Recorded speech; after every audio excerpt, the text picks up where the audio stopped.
Godzilla lives! The Big G returns in the first official movie of the Heisei era. It's the Return of Godzilla, as well as the 1985 American cut called Godzilla 1985, here on the Atomic Lizards podcast.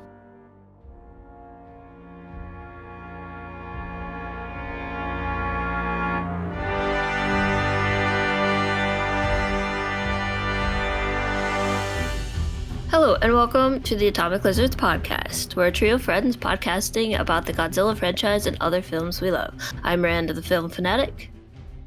I'm Udi, the defective film expert. And I'm Dan, the Kaiju extraordinaire. This episode of Kaiju Korner, we are covering Return of Godzilla from 1984 and the American counterpart Godzilla 1985.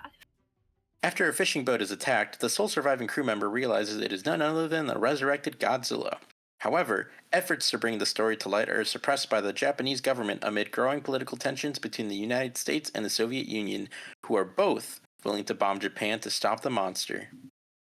The Return of Godzilla is a 1984 Japanese kaiju film directed by Koji Hashimoto, with special effects by Terayoshi Nakano. This is the 16th film in the Godzilla franchise and the first film in the Heisei series. The Return of Godzilla stars Ken Tanaka, Yasuko Sawaguchi, Yusuke Natsuki, and Keiju Kobayashi, with Kenpachiro Satsuma as Godzilla. This episode will have spoilers, so go watch it if you haven't yet. Now let's get started. After a 10-year jump from Terror of Mechagodzilla and into a new era, what are you guys' initial thoughts on Godzilla 85 and the Return of Godzilla 84? Dan, why don't you start us off? Don't mind if I do. Now, as I've stated before on the podcast, I love the Heisei era. So as we go through the next 6 films, 7 including this one, I might be coming from just a bit of a biased perspective because the Heisei era is my favorite era in all of Godzilla. So just keep that in mind as we go through some of these movies. But yes, let's talk about the first official movie in the Heisei era, 1984's The Return of Godzilla, as well as the American cut, also known as Godzilla 1985. I actually really ended up liking The Return of Godzilla. I had a bit of a change in perspective with this film because in the past, I always enjoyed it enough, but I never really thought too much of it. When I think of my favorite Heisei era films, Godzilla 1985 was never really one, or not Godzilla 1985. The Return of Godzilla was never really one that was at the top of my list. But this time around, it really interested me and it really clicked with me for some reason. Maybe it has to do with me just being older and when I first watched this movie, I was 8, 9 years old, and I watched the American cut, Godzilla 1985, and it scared the crap out of me because of those mummified bodies at the beginning of the movie and that creepy giant sea louse, but that's besides the point. But yeah, as an adult, I've come to realize there's some cool ideas that this movie introduces that I would like to go into more detail about, but I will save that for the discussion later on. But yeah, I ended up really liking this movie more so than I have in the past. I do have some thoughts on the American cut, but briefly overall, much like 1956's King of the Monsters, I felt that Godzilla 1985 was a lesser version of an already great film, but the American cut does do sort of a cool thing in bringing back Raymond Burr to reprise his role as reporter Steve Martin from King of the Monsters, even though him being in the movie was kind of pointless and it didn't really do anything whatsoever. It was still cool of the American cut to essentially serve as a sequel to the American cut of 1954's Gojira. They even get the years correct, saying that Godzilla first appeared in 1956 in the American cut, which is when King of the Monsters released. So I admire the attention to detail, but yeah, those are my quick thoughts on both versions. There's more I'd like to talk about, but like I said, I'll save that for the discussion later on. What about you guys? How are you feeling about the first official movie in the Heisei era? This was my first time ever watching this Godzilla movie, and all my only experience with Godzilla so far has been the Showa era and the MonsterVerse, and so well, I've watched like a little bit of some movies from the Millennium era, but and maybe potentially later in this era, I'm not sure, but yeah, overall, like I was kind of just more like the beginning and then the end of these eras, and then obviously like -1 and half of a Shin Godzilla so far, but anyway, all that to say that I wasn't quite sure what this era was going to be like, and obviously this first movie isn't 100% indicative of the rest of the era. But man, what a way to start off with a bang! I really, really liked the Japanese version of this movie, aka the Return of Godzilla. The American version isn't like terrible, but we'll get more into that later. But yeah, just overall, I really liked this one. I liked how they kind of did a like Halloween 2018. I mean Halloween they've done that a couple of times I think, but where they kind of just take the first movie and make a sequel to it and just ignore everything else that came after the original. I like that approach to kind of like rebooting something. Obviously it doesn't always work out, it doesn't always make a better movie, whatever, but I think it's just an interesting kind of like what if situation, like where you go down a path that you didn't originally, and it's a completely different path now going forward. So it's just very interesting to me to go that way. But that being said, yeah, I just really like this movie. I just praise all around. I feel like, yeah, sure. I mean, it's a little repetitive in the story and like characters and stuff like that, but I mean at the end of the day, I feel like I'm at the point where unless it's just really really derivative, like there's barely anything new going on or anything like that, I just feel like that's just how these movies are going to be, like I'm not really expecting anything too different in that regard.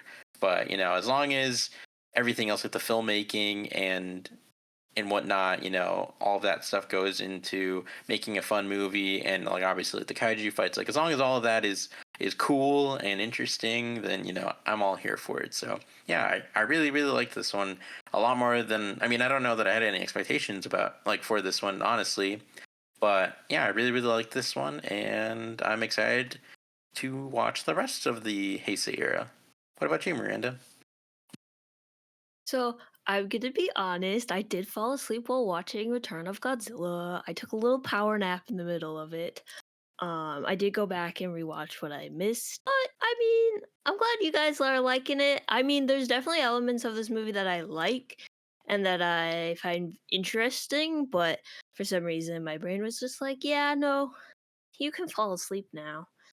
He's just destroying buildings. There's like, but like some things that I liked from Return of the Godzilla, like the beginning was really interesting. That I found the beginning like 15, 20 minutes the most interesting part of this movie, when the ship gets attacked and then the reporter guy stumbles upon the boat, and then you get that like really cool scene of like the mummified people and the giant like sea creature. Like I liked that whole aesthetic, and I was hoping for like more of that throughout the movie, but I didn't get that, which is fine. I would like to say, make sure if you're in distress to use two arms to wave to a helicopter or plane or whatever, because if you wave with one hand, they're just gonna think you're gonna say hi. So I do like the fact that like the guy waved with two arms to get the attention of the Coast Guard, but that's just a side thing that I found interesting.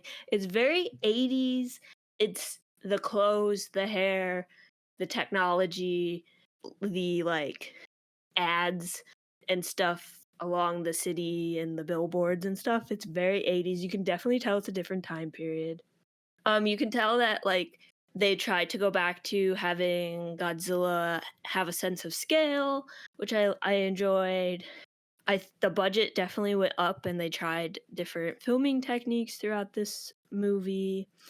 Yeah, it's overall an interesting movie. It's just I fell asleep a little bit. And then for the American one, it definitely is more silly and B-rated. Like, it's a B movie. I was like, what is this dialogue? What are they talking about? Like, two of my favorite lines from it was tides changing like Hollywood romances, and Wonder Lizard is down for the count.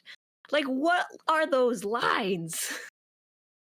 Yeah, and on that fact, Miranda, I will say that those two characters are probably like my least favorite aspect. Well, I shouldn't say those two characters because the general's okay, but that like silly like guy with the southern accent is definitely my one of my least favorite aspects of the American cut because yeah, some of his jokes like just don't really land well. And there's one that really doesn't sit well with me. It's the part where like Godzilla is like destroying Tokyo, like people are dying, he's destroying buildings. Who knows how long it's going to take Tokyo to rebuild? And then he goes, "Quite an urban renewal program they have there." It's like, dude, seriously? Like, could you imagine if like an earthquake hit Japan and caused like a whole bunch of damage, and then like a news anchor went and said something like that? Like, that would not go over well with anyone. Was weird, and I think that comes back to like the weird dialogue in the American version where they're like, well, we can't just have a normal Japanese movie. We have to add ridiculous stuff to it because we can't just keep things normal. I don't know. It was the 80s. I mean, okay, to be fair, we are still doing that. America is taking, like, Hollywood is taking foreign films and remaking them. Usually not to be better, but that's a topic for another day. But back to my thoughts on 85. Yeah, I just thought it was very B movie, very silly. Like, wow, there's no one famous in it to my knowledge. And there's movies out in the 80s like Back to the Future and like Ferris Bueller's Day Off. And it's like these great classic 80s movies. And then there's just like B level Godzilla. So I found that kind of interesting to see that like dynamic and that like switch between all the 80s movies I know and then like one I haven't seen that is being adapted from originally a Japanese film. So we have a new style, we have new sets, we have a new Godzilla design, we have a budget again, we have a similar story, but it has unique stuff. So let's dive into that a bit. Do you guys think this was a good way to bring Godzilla back and reintroduce him to the public after a 10-year break? Also, I believe this movie was made for the 30th anniversary, so that's pretty neat. Yeah. I just want to comment on what you said earlier, Miranda, how like you were like, back in the 80s, there was like these other banger films coming out like Back to the Future and Ferris Bueller's Day Off. I got to say, because this is one of the few like Toho Godzilla movies to get a theatrical release here in America. I just want to say that, yeah, I don't think it did too well at the box office for obvious reasons. But when you're going up Yeah. against like Back to the Future and Ferris Bueller's Day Off, yeah, it's no contest. Yeah, and speaking of this movie being in theaters, here's a little fun fact that me and my Oh boy. sister discovered. What have So, you if got? you're watching Ferris Bueller's Day Off, and he goes to Chicago and he goes into the parade, and there's a bunch of like marquees and signs and stuff because it's the streets of Chicago, right? And at the 1 hour, 1 minute, and 45-second mark of the film, there is a pan shot. It's got the girl and Cameron, and I think a cop's like pushing them away from the flow. In the upper right hand corner, you can see a marquee sign that says Godzilla 85. Ah, interesting. I never knew that. That's cool. Yes, it is blurry. I have a photo, so I Nice. have proof. But it's just foreshadowing that Matthew Broderick was going to be in a Godzilla movie later in 98. Well, what do you know? Interesting. I'm That's sure cool. no one else has ever looked at the background of that movie and been like, hey, Godzilla, as a Godzilla focused person. Or the fact that my family is aware that I'm obsessed with Godzilla right now. We notice that type of stuff when watching movies casually. Yeah, that's a job for the Atomic Lizards podcast right there. But yes, that's my fun fact for the day. Well, that's cool. Like I said, I didn't even. I'll have to look out for that next time I watch Ferris Bueller's Day Off. But yeah, to go back to your previous question about like, did you think this was a good way to bring Godzilla back? I gotta say, yes, 100%. I really like the tone that this movie has, and I like that it kind of goes back to taking itself seriously. And I also really like that it connects with the original 1954 film. And I gotta say, now this is just my personal opinion, but I gotta say, this serves as a much better sequel to the 1954 film than Godzilla Raids Again. I I really like the conversation that this movie has in regards to the political environment at this time. You know, there's a Cold War going on between the US and Russia, and Godzilla's return sparks up debate on whether nuclear weapons should be used again. Obviously, the power-hungry countries like the US and or I guess at the time they were the USSR, want to immediately resort to using nuclear weapons on Godzilla. But a country like Japan has seen firsthand what a nuclear weapon can do, and they know what Godzilla is capable of. They're one and the same, so it doesn't really make sense to use one to defeat the other if the resulting devastation will be the same. So Japan is completely against the idea. And that's commentary this movie brings up that I really enjoy. And that's why I feel like it really does serve as a great sequel to the 1954 film. Like, even Godzilla's design looks like a slightly updated version of his 1954 design.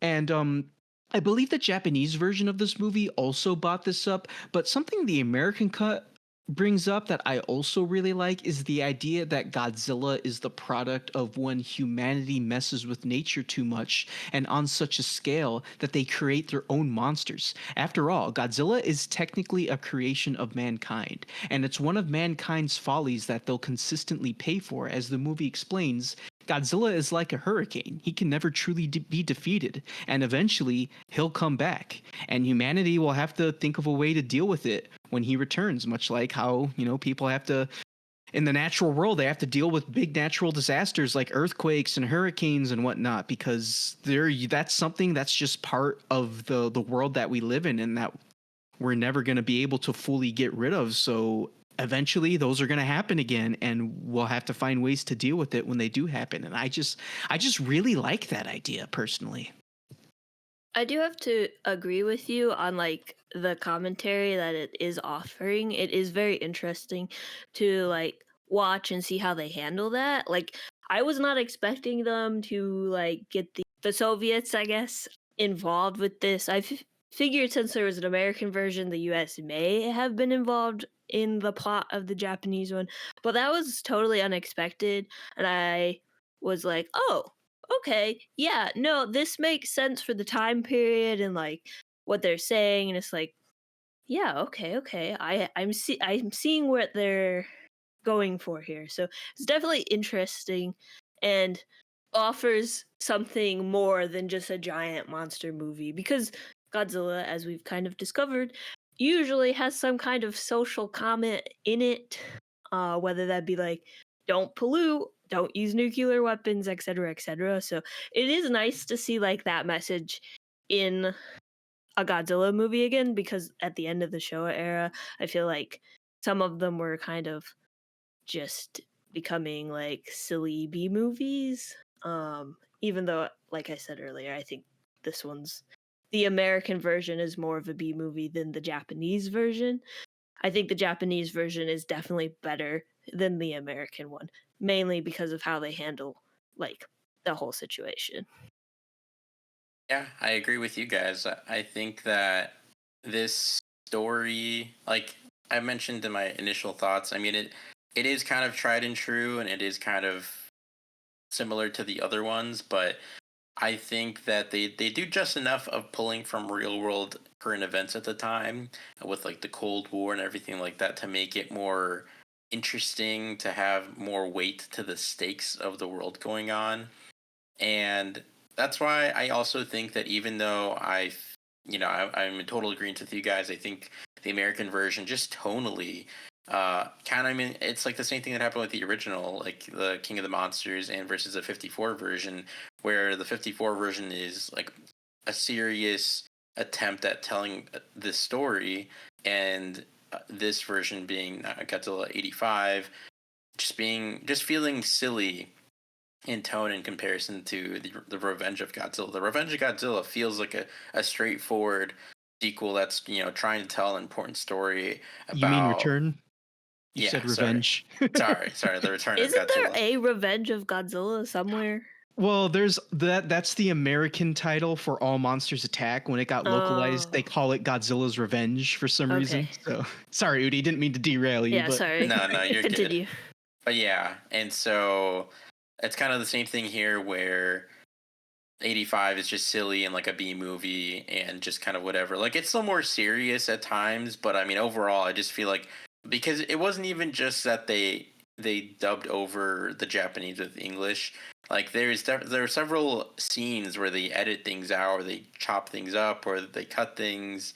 Like one scene in particular that I remember noticing pretty much right away was that when the reporter, he's like talking to the other, like the sister main character, whose name I'm forgetting. I think it's Naoka or something like that. Probably totally wrong. Sorry. But he's talking to the sister character, and then he tells her that her brother's alive. So then she goes to the hospital, and she like pushes through all the guards, and she goes to talk to him.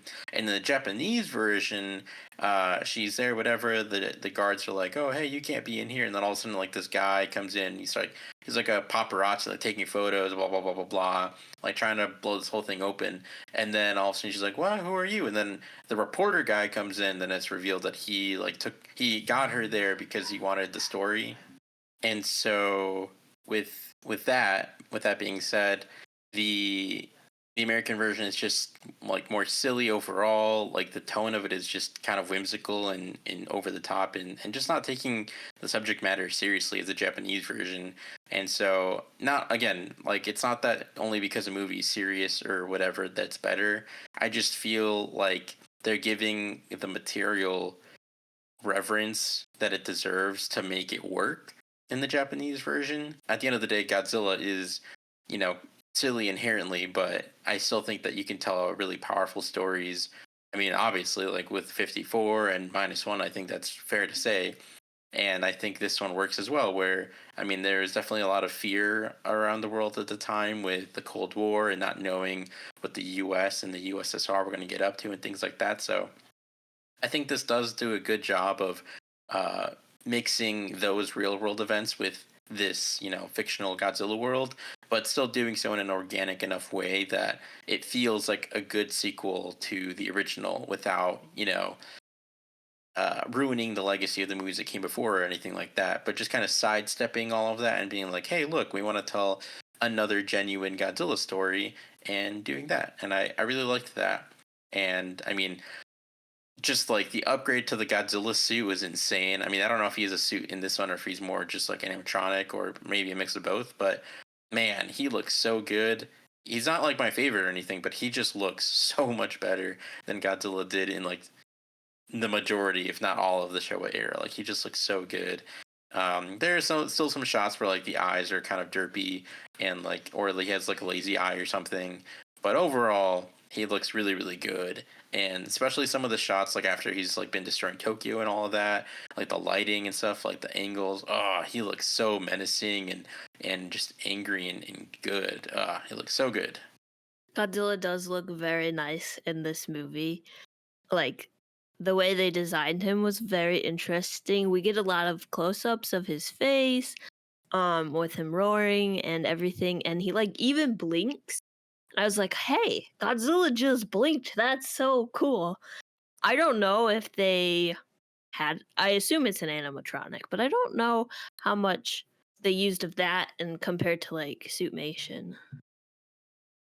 yeah, I think if I remember correctly, those close-up shots where we see Godzilla's face, especially when like the lips quiver and like he's growling and roaring, they did have an animatronic for that. But I think some of the other shots were suitmation. There was a guy in a suit, but they did use, I'm pretty sure they did use an animatronic for some parts.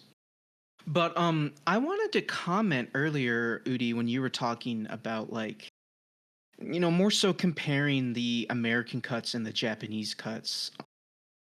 I definitely feel like, because once again, and I'm kind of getting ahead of myself because I believe I mentioned this before, but like when Godzilla 1998 was being developed, TriStar actually had trouble trying to find a director because nobody in Hollywood took Godzilla seriously. And I think that's what the issue therein lies. Like, because we've seen it before with the 1954 film and the 1956 film. They take what Japan was trying to make as like a serious message about the horrors of nuclear war, and they just turn it into a B movie, a monster movie. And it's like you said, man, Godzilla, in a sense, is inherently silly. I mean, he's a giant radioactive fire breathing lizard. Like, yeah, that the entire concept is silly. But as Toho has proven time and time again, you can still tell a serious story with real messages and themes behind it. Even though you're making a movie about a giant monster, you can still do stuff with that. But I just don't think people in America really understood that, because when we get these American cuts, that's what ends up happening. They just turn them into these silly monster movies because I just feel like that's how America viewed Godzilla. They viewed it as silly. And that has more to do with some of the later movies in the Showa era, because despite what hardcore Showa era fans will tell you, the Showa era was silly. It was silly. There's no denying that. And that's what led to this mindset in America that Godzilla was just this silly monster movie franchise. So when you're making these American cuts of this, like, this is just me guessing, but I'd imagine a lot of the producers were thinking, oh, we can't tell this like serious story to our American audiences. They're going to laugh at us. So we might as well just play into the silliness. And that's why we get a Southern accent comedic relief character making dumb jokes. We could still kind of see that now if you're looking at Godzilla. Like, Japan just released Godzilla Minus One, and then what is Hollywood doing? They're like, we're gonna have King Kong and Godzilla fight in zero gravity. I think Yeah, it you're just, not wrong. yeah, I think that's just because of the way they imported Godzilla over to the States, created that like feel for him. Because a lot of the times it's like, oh, Godzilla, isn't he just like a silly giant monster or whatever? It's like, well, no, he has a pretty serious message. Like, you know, he was made as a response to the, nuclear bombs and all of that jazz. So, I don't know. It's weird how divergent it is, I guess. But I think we've probably said this before, but I don't think that America can do a serious Godzilla movie. I just don't think it would be the right feel or right way to do it. Like, serious Godzilla movies are for Japan. I can totally understand that mindset because, once again, what Godzilla represents, that is something Japan and only Japan has ever witnessed. America was the one that pushed the button to do that to Japan, so they have no idea what that's like. But I can totally understand the mindset that, no, like, serious Godzilla movies should stay with Japan. Like, I understand that.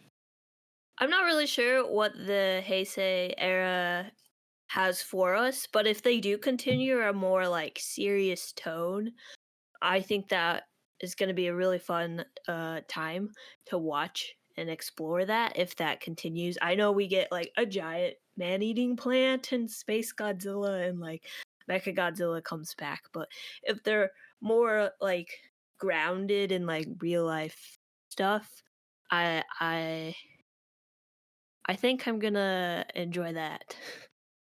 But you're the Yeah. expert on this because I haven't watched any of them and Udi hasn't. So Yeah, I not to spoil things, but I will say the way the Heisei era plays out is pretty similar to the way the Showa era plays out, where the very first okay. movie is more grounded and serious, but then it immediately gets weird. So just be prepared for that. Yeah, I'm assuming Godzilla versus Biollante is weird Yeah, it and is. strange and unusual.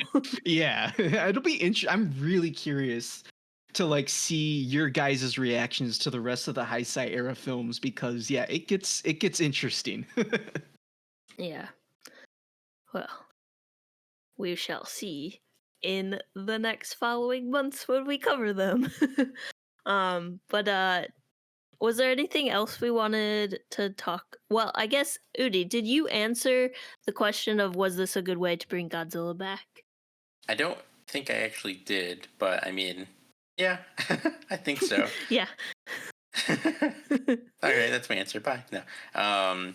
Yeah, I think this really worked as a good sequel to the original. I think looking back, it's kind of funny because we've gotten lots of movies that are, because in a way this is kind of a legacy sequel if you think about it. It's kind of what we've gotten done with like Tron Legacy and like The Force Awakens, where you wait 30 years and then you make a sequel to these beloved movies.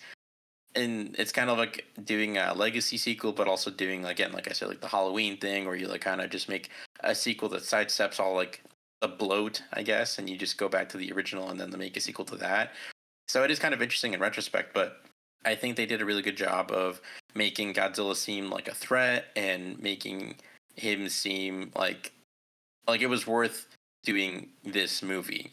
Like everything that they did made it feel worthwhile.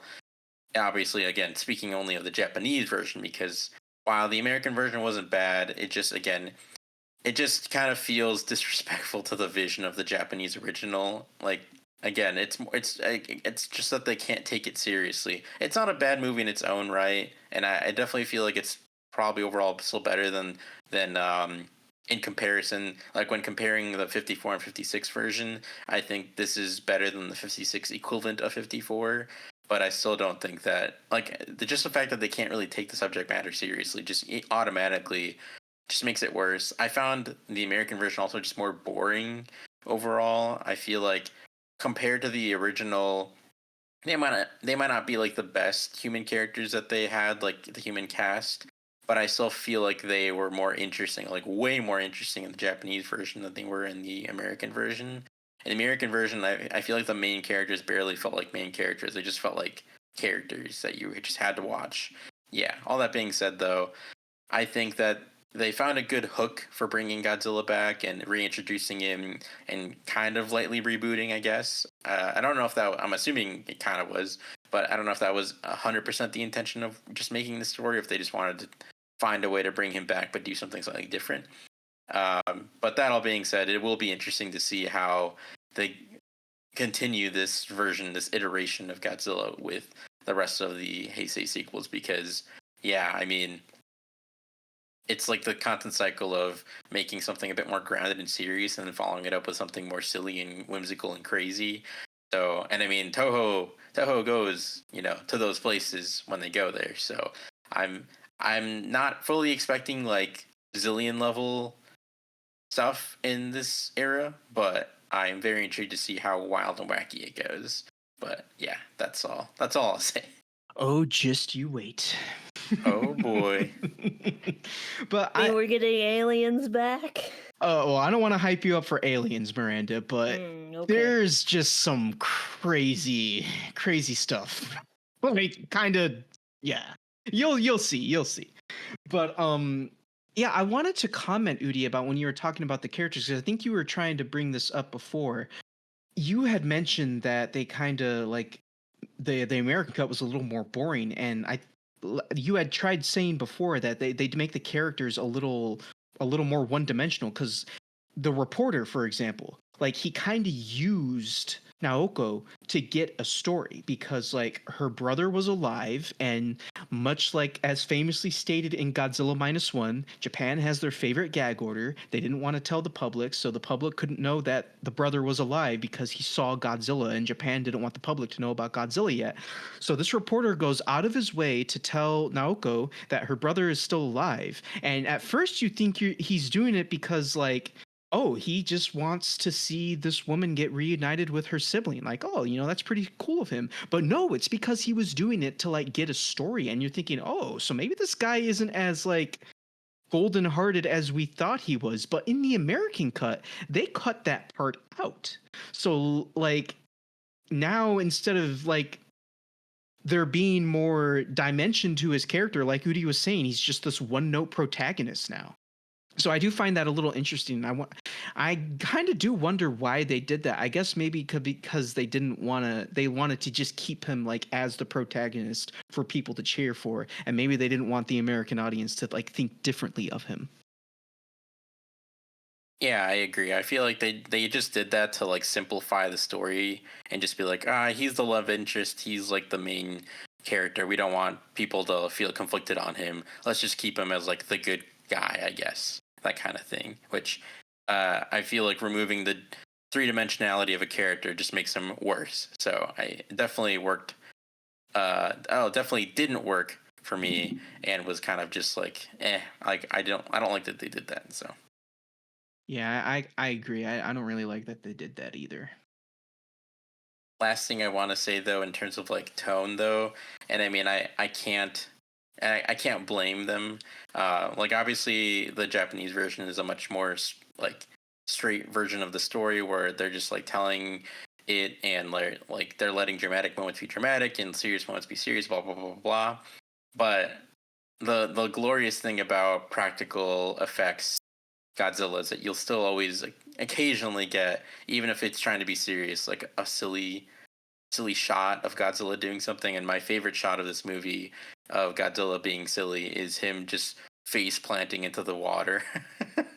Like even though every other shot is like him being menacing and like genuinely being like, man, he looks vicious and angry, like, oh man, he's gonna screw Tokyo up. But like that one shot of him just like falling in the water is hilarious. It reminds me of that one shirt where it's like the horrors are never ending, yet I remain silly. Yeah, that's a really good comparison. A perfect way to describe Godzilla, though, I think. Yeah. Just because I haven't answered the question, I'm going to talk a bit about whether it's a good way to bring Godzilla back. And I think the Japanese one was a good way to bring Godzilla back to Japanese audiences. Like, as mentioned, the story comments on the situation going on, it has complex characters, it has really good elements in it. And I think that Godzilla 85, although not the superior film in this case, was a interesting way to introduce Godzilla to America. Because, I mean, he had been around, but not in like a consistent way, I guess. And I don't know if the other Heisei films continued being released in the United States after this one. But one thing I did like about the movie, specifically the Japanese version, is the way they treat Godzilla. So we've kind of touched on this, but we have a sense of scale back. We have close-ups with the animatronic, with Suitmation. We still have him being silly and like face planting into the water. But I think this movie achieves scale really well compared to like the later Showa movies, because we are on top of Godzilla. We see his face. We're in close-ups. We're down on the ground. We're looking up at him. They have angled shots. And I just really enjoyed seeing that again, and seeing the fact that, hey, Godzilla is a giant creature. And we got some comp shots, and they look pretty good for being from No, it's not from 1884. That would be crazy. From 1984. The comp shots held up surprisingly well, and did watch this movie on HBO Max, and believe it's a Criterion Collection version. So I'm sure they did some remastering, but it just looked really good and believable, and I was like, yeah, no, that's totally Godzilla in a 80s modern day Japan, and it just looks really nice. Do you guys feel similar? I just want to say real quick, the fact that that Max has some of the Heisei era films and they begin with like the Criterion Collection logo and like the Janus films and everything, that I'm going to make a prediction right now. I think that Criterion is going to release a Heisei era collection, and they're waiting until November 1st, Godzilla's 70th anniversary, to announce it. That's my prediction. I really hope it happens, because despite the whole thing with like the glue getting on the discs with the way they package the Showa era collection. I was a big fan of their Showa era collection, and I really hope they release a Heisei era collection, but that's besides the point. To answer your question, Miranda, yes, I do think they did a great job at achieving a sense of scale because, like you said, they have lots of these like angled shots. Like there's more than one shot of like just seeing Godzilla from the point of view as if you were looking up at him. Like those shots achieve the scale really well. There's that one shot where Godzilla first appears in the movie and he's outside the nuclear power plant, and like you see that one like power plant worker, like there's a shot where like he's just in front of Godzilla and like the camera like slowly pans up to show Godzilla in all of his glory. Like that did a really good job. And then there's also that one shot where after the Super X quote unquote like defeats Godzilla and like he passes out for a bit, but then he wakes back up. There's like a shot of like his shadow like over a crowd of people as they're running away. I think that did a good job of achieving scale as well. Strangely enough, one thing I noticed, so that shot occurs way later in the Japanese version, but in the American version, they put that shot like right at the spot where Godzilla first shows up in Tokyo. So it's like they put that shot from later in the movie to like earlier in the movie. I don't know. I just thought it was kind of weird, and it really doesn't matter in the grand scheme of things, but that's just like a weird observation that I had. But yeah, I think they did a good job at portraying the sense of scale that Godzilla had in this movie. Oh, one last thing. There's also that one shot where he picks up like the subway or I guess it's a subway train. He picks up the train and he like looks in like on the train. Like that's also a good shot that achieves the like sense of scale as well. That was a really good shot. I liked the way they like composed it and how it cut to the people on the train, and like he picked it up and I was like, "Oh wow, this is reminding me of Godzilla -1." And I'm sure he picks up a train in the original Godzilla 54. Maybe he definitely picks stuff up in that. I just want to say he does pick up a train. I think that's becoming like a staple for Godzilla movies. He just like picks up a train and like throws it around. But yeah, I guess maybe at this point in time, maybe it is a staple. I don't know how much that appears in other Godzilla movies, but I was just like, oh, that's a cool like callback. Like you're not really going to notice it if you don't know, but it's like, oh, it reminds me of this or that. And I like when movies do that in like a subtle way. Godzilla just looks really good in this movie, especially compared to like the last Showa movies. It's like, okay. And he's like walking downtown in a city, and you see the skyscrapers and all this stuff, and you see the cars and the combo of miniatures and actual real people running around with him in the like comp shots of him in the background. It's just it's well made, in my opinion. I mean, I know it's from 80s and they had slightly better technology than they did in the 50s, but it's just refreshing to see. Oh yeah, I agree. I think it is very well made. And I also want to go back to that shot on the train. In all my years of watching this movie, I never noticed this, but there is one shot in the Japanese cut. They cut it out of the American cut. But in the Japanese version, there is one shot where there was a guy on the train like smiling. Like he's not scared or anything. He's like smiling at Godzilla. So it's like, what's going on there? Like, why is this guy? Is he happy to see Godzilla? Like, I don't know. So, I mean, I think it was probably just like some Japanese extra that was probably just having fun and not taking like the scene seriously. But still, that's kind of funny. I never really noticed that. He was raising Godzilla up. He was like, man, look at that guy. I mean, I guess. I don't know too many people that are into giant radioactive fire-breathing lizards outside of, some giant moths, but yeah. And it reminded me of, for those of you who have watched the movie Trap, it reminded me of this one scene at the end of, or towards the end of Trap, where a character played by Kid Cudi does a similar thing to the main character, where he's like walking by and then just is very flirty with him. Interesting. But I also want to go back to the sense of scale, because while Godzilla does seem like pretty large, they do a good job at just making him like how colossal he is. But one thing I noticed when he's trouncing through Tokyo, there are some buildings that are just towering over him, and it's like he looks kind of small compared to the buildings. I don't know, it's kind of interesting. Like, how big are some of those buildings in Tokyo, dude? His height does grow with the height of which the buildings get taller. So, like, in the original, he was like X height, and now he's Y height or whatever. I don't remember his actual height. So, I am curious on the scaling of how tall is he compared to the buildings of 80s Tokyo. I'm sure someone's figured that out and Googled it and put it in like a YouTube video or something. Yeah, most likely. You guys covered a lot of the stuff I was probably going to mention or bring up, but I mean, yeah, I think Godzilla just looks really, really good. They did a really great job with the sense of scale in this movie, and again, making him seem like an actual threat and menacing.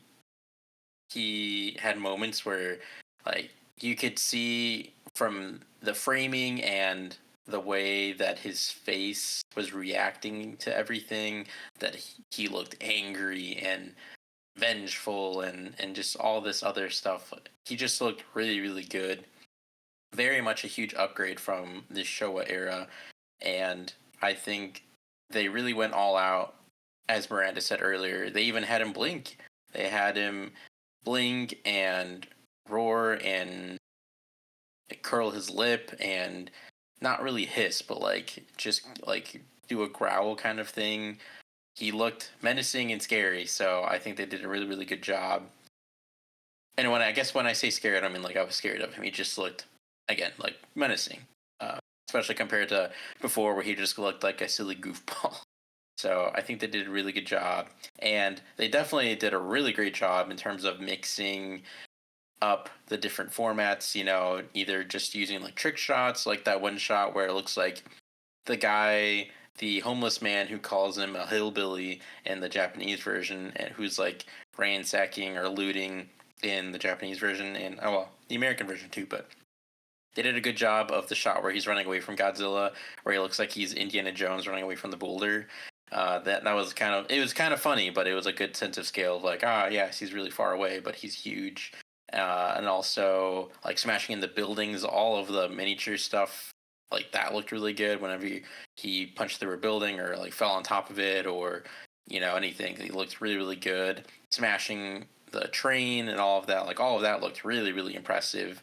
And you know, if even the stuff, the effects and the destruction and all of that looked really good in the Showa era, this is definitely on a whole other level. Like obviously there's been, you know, some time between like the end of the Showa era and this, but man, it just they really went all out, and you can tell that they were really trying to make this stand out and look as good as it could be. It looked really, really good.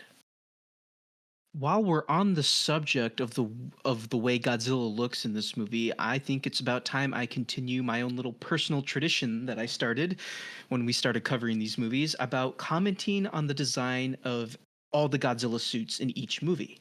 So here's what I think of Godzilla's suit design in The Return of Godzilla. I actually really like this design. I think I said this before, but it really does just feel like like for the time, a modernized upgrade of the 1954 design. Like it has some of the similar elements that the 1954 design had, like the pointy ears and just the way his face looks in some shots.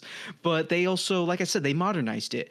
Now, I do feel like he does look a little silly at times because, like Udi said, his eyes just derp out. Like they're like staring off in two different directions. And I don't know if maybe they were trying to make him look a little scarier that way, but I don't know. I thought it looked a little silly at times. It's kind of cute as well in certain shots, but yeah, no, I really like the way Godzilla looks in this movie. I think the suit design is pretty good.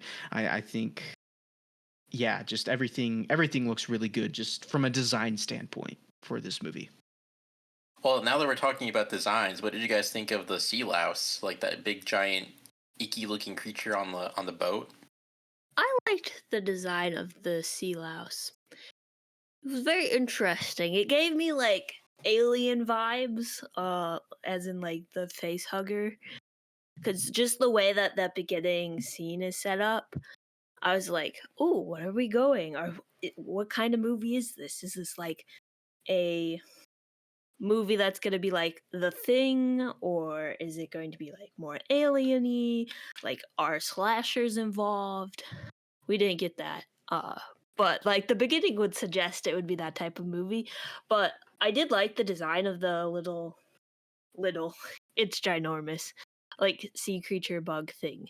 It was cool, and I thought maybe it would come back and like mutate more and fight Godzilla, but it didn't. But it was like cool to see.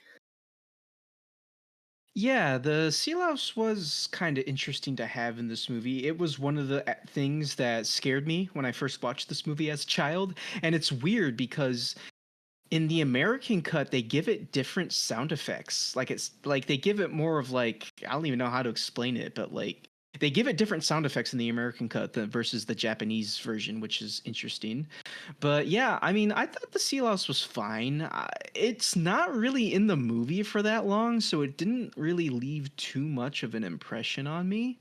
But it's weird because I thought I remember the sea louse being explained as like a tick that was attached to Godzilla at one point, and it just like, well, it was not an actual tick, but I thought it was explained as like something that was latched onto Godzilla at one point, and then like it came off of him, and that's why it was on the boat, because Godzilla attacked the boat, kind of like in Cloverfield, where the Cloverfield monster had those like little like spider-like things like come off of it and like attack people. I thought I remembered that's what the sea louse was, but I don't think it was the case. So was it just like mutated because it was near Godzilla and Godzilla's like irradiated? I don't know. But yeah, it was interesting.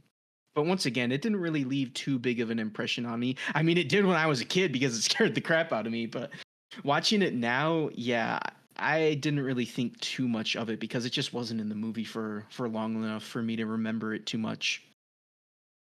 Yeah, the sound design for it in the American version felt a lot less threatening in a way. Like it was like creature noise, but I feel like what sound design that they went with the Japanese version sounded a lot more kind of creepy, more definitely more threatening, and definitely made it gave it sort of like a alien movie type vibe in the Japanese version, kind of like how Miranda was saying. Whereas like in the American version, it didn't really, like, it popped up and then it just died and then it sounded kind of silly and that was it. Like I kind of forgot about the sea louse until we just like we started talking about the creature design. So I was like, oh yeah, that was a thing. And then I was like, wait a second, yeah, why didn't it become more of like a thing? But I guess that is a good point about it. It was probably just showing that the creatures that Godzilla ends up spending some time around in the ocean or whatever probably like irradiate and mutate and stuff like that, which was another aspect I didn't really think about in the moment until now. But that's actually that's a good point and probably the case. But yeah, I think that could have been interesting if what had happened, like what Miranda was saying, like she thought it was going to become like a giant kaiju. I think that could have been a potentially interesting route to go down, but at the same time, we don't really get that many solo Godzilla movies, so I'm glad that they didn't do that for this one. But I think that could have been interesting as well, like sort of man making Godzilla, like man making a monster in Godzilla, and then Godzilla and like ends up making a monster of his own, not by not on purpose, but just by virtue of him being like a walking nuclear reactor. Yeah, when you put it that way, that's actually a really interesting idea because once again, it just delves further and further into the consequences of mankind meddling too much with nature. That's actually a really interesting idea. I would like to see a Godzilla movie implement something like that, where Godzilla, because of how irradiated he is, he just creates like another monster. Like that's kind of cool. I'm not gonna lie, that's a cool idea. I think that's something in the Godzilla franchise that they should expand on, is like, what is the effect of Godzilla? Like, he's a giant radioactive creature who eats radioactivity, right? So he's got to be leaving trails or something, and that's, I to my knowledge, has never been like commented on before. 100% agree with you, Miranda. I want to see a Godzilla movie for once actually show the effects that Godzilla has when he attacks because, like you said, he's supposed to be heavily irradiated. Like, they should be showing like people like getting radiation baths and whatnot and like getting sick, and like maybe don't go too much into it because if you watch Chernobyl, the show Chernobyl from HBO, you see firsthand what happens to people that get radiation poisoning, and it's not pretty. Although if they were to show that in a Godzilla movie, not gonna lie, that'd be kind of cool. But that's besides the point. But yeah, they don't really do that in a lot of Godzilla movies, and I really want to see a Godzilla movie actually take the time to show what happens in the aftermath of a Godzilla attack. Because yeah, entire areas of the city should be cordoned off because of how heavily irradiated there are. People should be like I said, people should be getting sick. There should be like FEMA camps set up and whatnot. I really want to see Godzilla movie like dive into that, but none of them ever really do because, you know, they always focus on the monster fights or they focus on like the main characters trying to figure out how to defeat Godzilla. But that is an interesting aspect that I wish more of the movies would explore. And I do kind of appreciate, like, even though Monarch didn't really go into that, that was one of the aspects of Monarch that I did kind of like, because they like showed San Francisco what it was like after the battle in 2014, and I kind of liked that idea. I didn't know if you're gonna get there in the end, but that's what I was gonna bring up is that like Monarch and Godzilla 2014 are really the only ones I can think of, at least from the ones I've watched, where they kind of do lightly touch on it. They don't really make anything of it. They don't really talk about it. They don't even really talk about the actual effects. But like those are the only two movies I can remember seeing like the effects of Godzilla in the sense of like they make like little camps and they set up like emergency centers and blah blah blah blah blah. But like in none of the other ones I can think of that we've watched so far do I remember them like doing that. But yeah, that would be really cool to see. For example, like in Godzilla -1, it would be interesting to see the after like effects of Godzilla going through Ginza a bit more, and like, does he leave a radiation trail? If so, like, yeah, how is that affecting the populace there and stuff like that? I could understand, especially if it's like a Toho made movie, them not wanting to do that because, I mean, understandably, it's still like a very touchy subject, and I think depicting the horrors of radiation poisoning and stuff like that would not sit well with Japanese audiences. So I don't think Toho will probably, maybe eventually, but probably won't anytime soon, depict that on screen, like all of that stuff. But I do think it could lead to a very gnarly Godzilla movie one day if someone decides to do that. Because I mean, yeah, that is just what happens with radiation and all of that. So I think it's probably not necessary, but I mean, if someone were to go to that point, I think it would hit very hard. Is all I can say. Yeah, you know, I didn't even think about like Toho wanting to show that because what you said makes a lot of sense. I'm not sure Toho would really want to depict that because, yeah, like, once again, Japan is a country that's experienced all that firsthand, and to just put that on screen, oof, yeah. Yeah, that's something I didn't think about. Yeah, as you were talking, I was like, yeah, no, wait, never mind. Maybe they don't want to show that or do that because of reasons. But, like, I guess I forgot that Monarch kind of, like, brushed on the topic, like, really slightly, like, talked about the topic. And it's like, oh, because of the radiation, we're seeing this in, like, the environment of that area. So I guess it is there, kind of. I don't really want to see people dying of radiation poisoning. That's like not something I would like to see. So, um, if they could just like mention it briefly, I guess, like Monarch did. So I guess maybe never like. I guess it already happened. Yeah, I guess you have a point. But no, I can totally understand that, Miranda. And like Udi had even brought up like maybe Godzilla -1 expanding upon it. And like there is a brief moment in Godzilla -1 where it shows like Japanese officials like with the Geiger counters like scanning parts of the city and seeing that it's like heavily irradiated. So like Godzilla -1 did kind of touch on it, But once again, the story of Godzilla -1, that wasn't the focus of it. So it diverged back to what our main characters were doing, understandably so. But yeah, I don't know. I think it would be kind of cool, but yeah. But even I think like showing somebody like getting radiation sickness and like even I kind of think it might be too much, especially if it's shown in a pretty gnarly way like it is in the Chernobyl show. But still, like just I guess just the idea of it is something that I want to see because as we've been saying, just that's something the films don't ever really focus on, and I want one of these movies to actually try and focus on it for once. But I guess we'll see. I don't know what Toho has cooking up next, but we'll see. Like on that note, I think want is kind of a strong word for that, but I think if someone tried to legitimately make a genuine horror film but with Godzilla, I think that would be like the only time that like this would happen.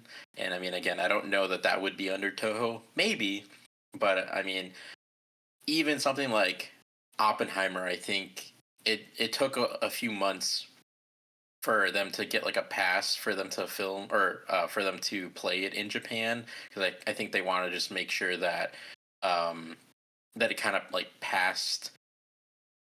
It was like seen as acceptable to be played for Japanese audiences given the country's history. So I think like for Toho especially to want to try to make a movie like that is just so that's so grotesquely depicts like the radiation poisoning and stuff like that. I think that would take a lot, and I don't think they would do that anytime soon. Which I mean, totally understandably fair. And I mean, like you said, Miranda, I mean, Hollywood still kind of doesn't really seemingly take Godzilla that seriously. So unless WB after they've finished the MonsterVerse, if they decide they want to like reboot and they get like the okay from Toho and they do something like that, I don't foresee it happening anytime soon. But I mean, again, I do think like if they were to go like a horror movie route, like that would probably be the way that they would go about it because I can't think of anything like a way more horrifying to like play out a Godzilla movie. I do think that could be very powerful, but I mean, I think Oppenheimer is a perfect example of you don't always have to show the thing for it to be terrifying. Like that movie still kind of showed the radiation poisoning and everything like that, but not nearly to the extent that it gets like in Chernobyl. So yeah. And once again, this goes back to me really do believing that there is talent in Hollywood. I truly do believe that there is talent in Hollywood that could make a great Godzilla film that isn't silly or action packed, that actually has a message to tell and takes itself seriously. And I think if there is somebody like Hollywood would be in the best position to tell a story like that. But we're not gonna probably get any new like American made Godzilla movies until the MonsterVerse is done. Like yeah, so like you were saying, man, unless WB decides they want to reboot Godzilla after the MonsterVerse, that's probably our best bet. But yeah, we'll probably have to wait till the MonsterVerse finishes before we get any new like American made Godzilla movies.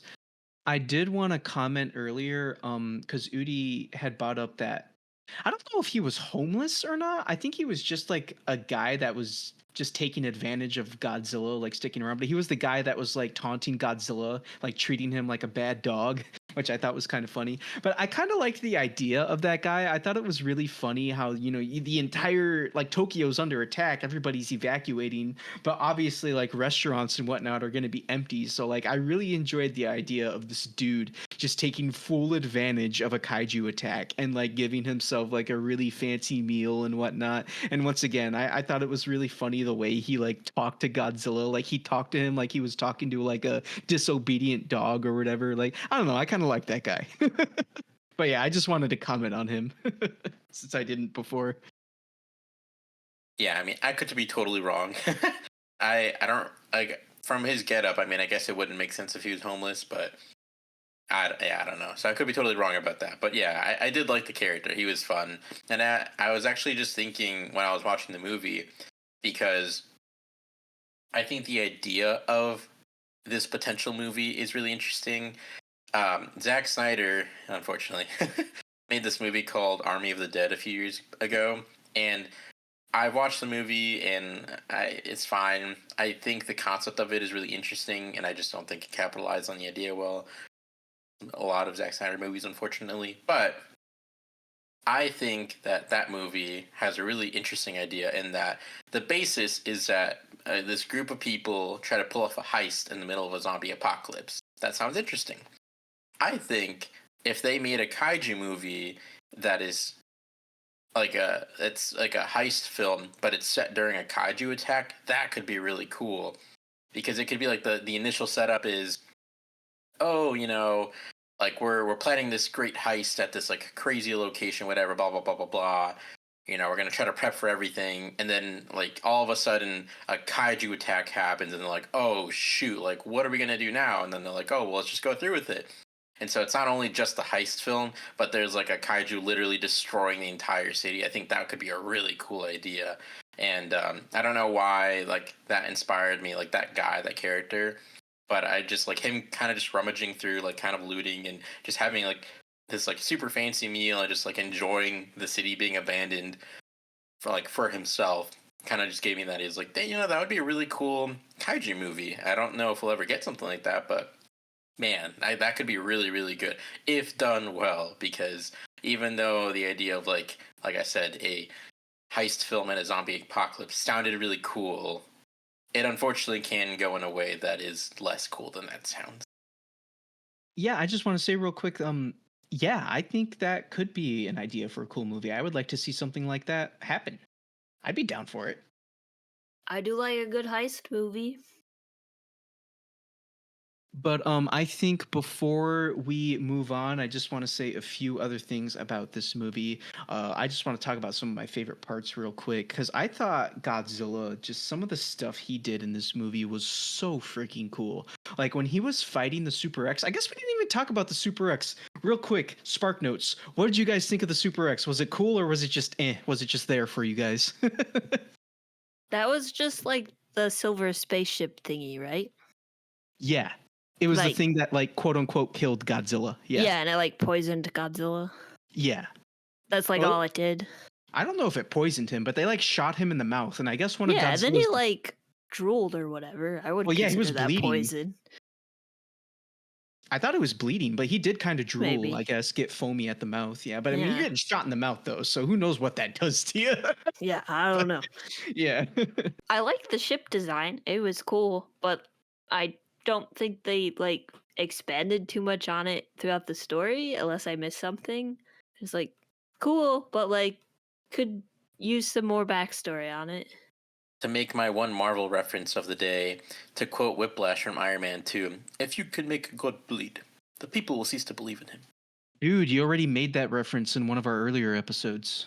Well, who cares? It's making a comeback, all right? But yeah, I mean, it was okay. It was cool that it worked, I guess, but I think for a name as cool as Super X, it was kind of lame. It was just like a weird looking spaceship. That's totally fair.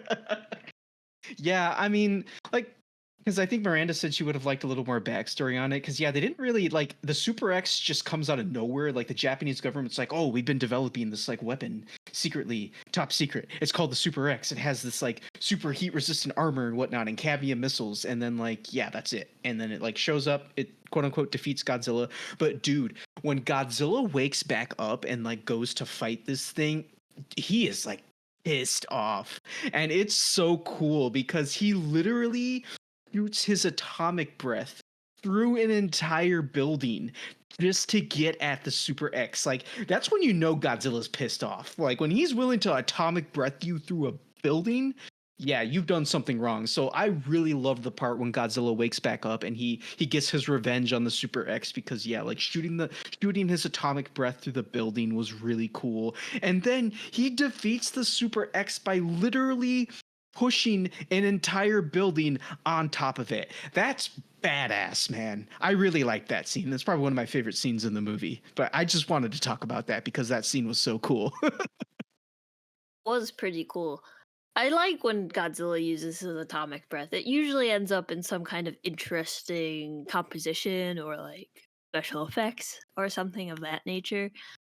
Also, I want to mention on the design of the Super X, it kind of reminded me of a horseshoe crab. See that?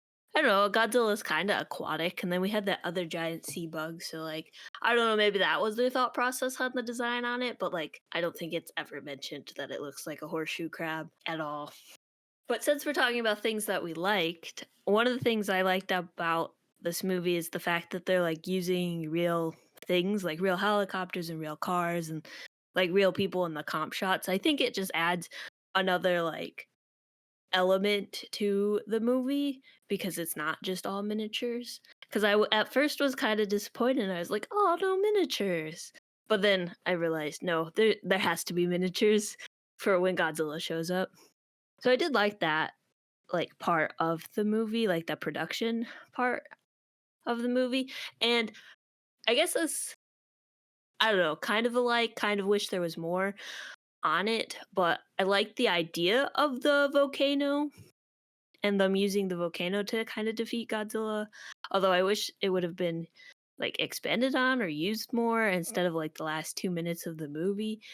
It kind of gave me vibes of Raids Again, the second Godzilla movie, where they like bury him in an avalanche.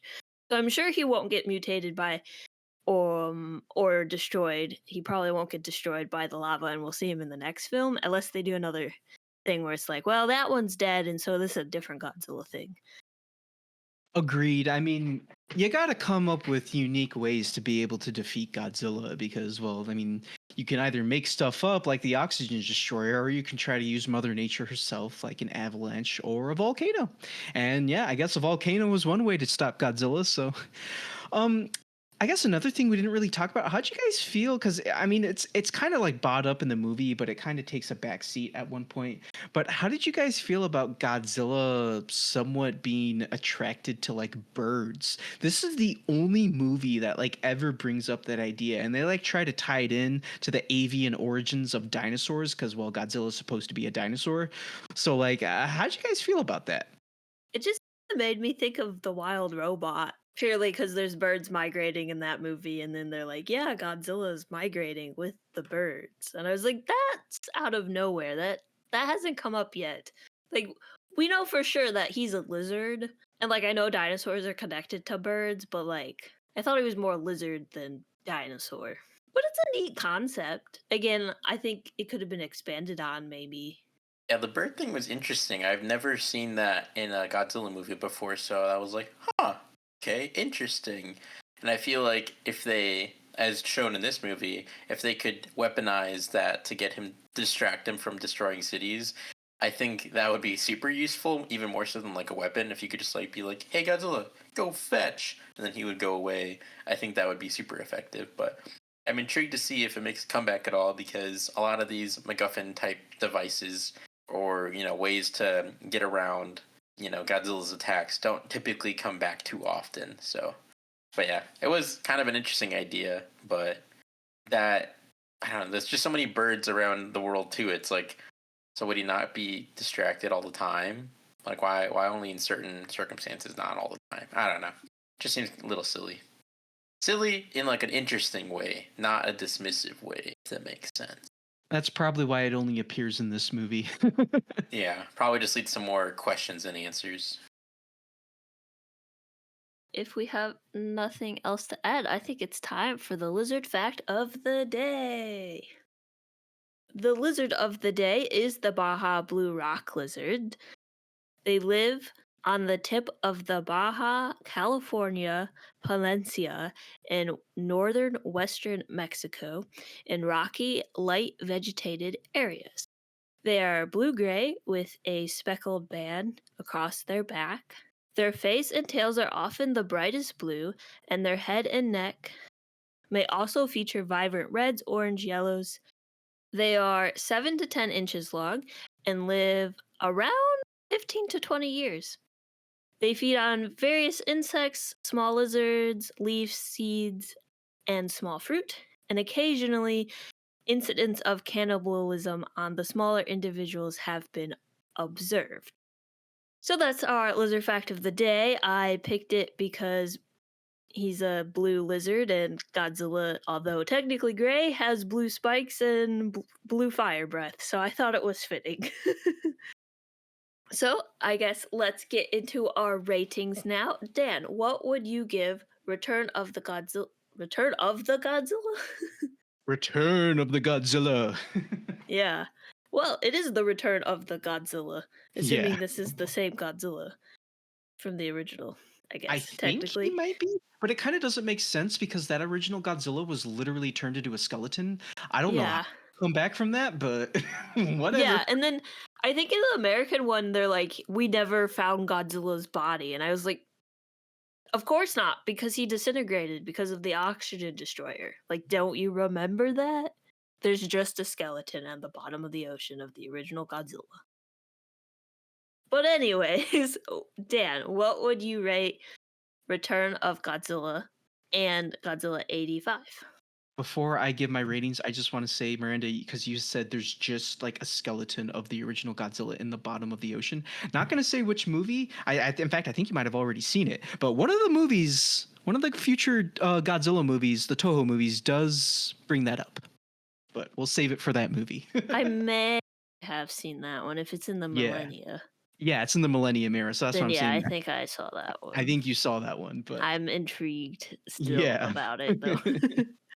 But yeah, so once again I really like this movie. I thought this was a brilliant return to form to Godzilla. This was such a great way to introduce him for the Heisei era. I definitely feel like this is a good sequel. And like what Udi had mentioned earlier, I didn't even think about. Yeah, this technically would be considered a legacy sequel because it came out 30 years after the original, and that's usually how much time you should give a sequel to consider it a legacy sequel. So that's interesting because like legacy sequels, I always think of them in like modern and like a modern lens because I feel like more and more legacy sequels are coming out, but this was a legacy sequel from back in the 80s. So that's kind of cool to think about.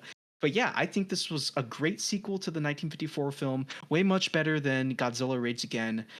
I really liked it. So you know what? I'm going to give it 4 stars. I really enjoyed it. And it's definitely probably going to end up being one of my favorites of the Heisei era. As for the American cut, like I said, I've already said this, but the American cut really did just kind of downgrade what was already there for the Japanese original. I don't like the characters they add. I mean, the American cut's interesting because they kind of give more context to the American side of things. Like we see what's going on over at the Pentagon when like certain events in the movie are happening. So I do like that aspect of it, but I can't stand the comedic relief like Southern guy. I think he's annoying and he kind of ruins the film. The Dr. Pepper product placement vending machine in the background is a little distracting. And It's a little bit distracting. I do have to agree yeah, with that, but I did yeah. find it enjoyable because I'm a sucker for old logos and old tech. That's fair, yeah.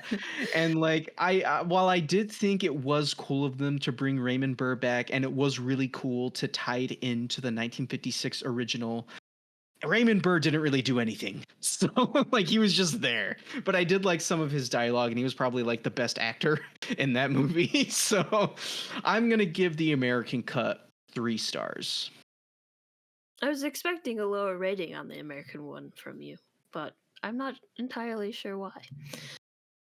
Yeah, I mean, I just want to say real quick, I can understand that because I did kind of down talk it a lot, but it's like Udi said, the bones of the original Japanese version are still there, and the American cut does have some cool messaging. Like Raymond Burr talks about how Godzilla is like a hurricane and whatnot, and like he brings up the idea of never being able to truly get rid of Godzilla because he is the monster that mankind has created. It's not like 1956 King of the Monsters where they just completely shift things around and kind of ruin the message. The message is still kind of there in the American cut, but they just ruin it with unneeded characters. But yeah, I just wanted to explain that. Sorry. Makes sense. Okay, so then Udi, what would you give Return of Godzilla and Godzilla 85? So for Return of Godzilla, like I said, I really, really liked this one. I wasn't really sure what I was expecting, but I really appreciated how they went back and tried something more serious again, something a bit more grounded in terms of Godzilla movies, and just really went hard on all the special effects and the practical effects, the miniatures, the animatronics, like everything. Again, like the bones of the story are quite interesting because again, it's like pulling in current events at the time and giving some sort of commentary on the world at large, which I mean is a core pillar of Godzilla movies because from the very beginning, like that's what they were doing. But I mean, obviously, again, like the human characters aren't always like they're not like the greatest of all the cast here or anything like that. They're fine. But that all being said, really, really liked it overall, and I'm gonna give Return of Godzilla a 4 as well. And as far as the Godzilla 85 version, I mean, yeah, as I put it earlier, as Dan just put it, I mean, like, it's fine. It's not as egregious, in my opinion, as, like, the 56 King of the Monsters versus, like, the 54 version. But, I mean, like, even that one line that Dan pointed out earlier in the episode where he mentioned that the Southern military man is like, oh, man, that's one way to, like, for urban reconstruction or whatever he said. Like, it's just like, oh my god, talk about tone deaf. Like, I get that it's like some people might find it funny, whatever, and like it's a more whimsical, silly movie than like the original Japanese version. But I mean, still, it's like Dan was saying, if you really think about it, like people are literally being massacred by Godzilla, and he's destroying the whole city, and that guy's just like joking about it. It just really dehumanizes them. Again, that's probably thinking about it more than even the creators of the movie were, and it's probably just like, oh, it's just a silly movie for kids, and big monster fight in Destroy City, but like, I don't know, it still just feels kind of icky, especially considering the U.S. government and military's involvement with Japan and the subject matter of the film. So yeah, you definitely. Like, it does feel icky. Like, questionable. Maybe you shouldn't have said that. And I mean, again, like, looking at this through the 2024 lens, I mean, makes sense and whatever, but, like, makes sense that we would pick up on this stuff more. And, I mean, again, like I said, it's probably just, like, the creators didn't even put that much thought into it, just because they seemingly didn't have as much reverence for Godzilla, and also they were just, like, doing a silly B-movie, monster movie, whatever, But then all that being said, I'm going to give Godzilla 85 a 2.5 out of 5. Makes sense. Time for my scores. So the Return of Godzilla, I'm going to give a 3.5 because it's a pretty good movie. It's got interesting character. Like, they're more, like, they're not as flat characters. Got some interesting commentary. Like I said at the beginning, I did fall asleep. I don't think that's the movie's fault. I think I was just tired, and it was in a language that I don't speak, so my brain was just like, white noise. So don't hold that to any regard. But it is very interesting, and I think it did a good job at like introducing Godzilla back to audiences. And I really do like the first like 15-20 minutes with the bow and stuff. That like opening really hooked me. I just wish more of that element was throughout the Godzilla, like throughout the movie, but that wasn't the movie we were getting, and that's okay. And then for Godzilla 85, I'm also going to give it a 2.5, mainly because it's a bad B-movie Godzilla film where it's like, there's some weird dialogue. There's just, like, there isn't really a need for the Americans in this movie, like, at all. It's just strange and unusual. The Atomic Lizard's average score for The Return of Godzilla is a 3.8333 repeating, which would round up to a 4. The Atomic Lizard's average score for Godzilla 1985 is a 2.66 repeating, which would round down to a 2.5. So that is our scores for the first movie in the Heisei era. Oh, super excited to dive into the rest of the movies. So that was our conversation on the Return of Godzilla and Godzilla 85. Thank you so much for joining us and listening to our conversation. If you're interested in hearing more, check out our previous episodes, and as always, you can find us on Instagram at Atomic Lizards Pod and on Letterboxd at Atomic_Lizards.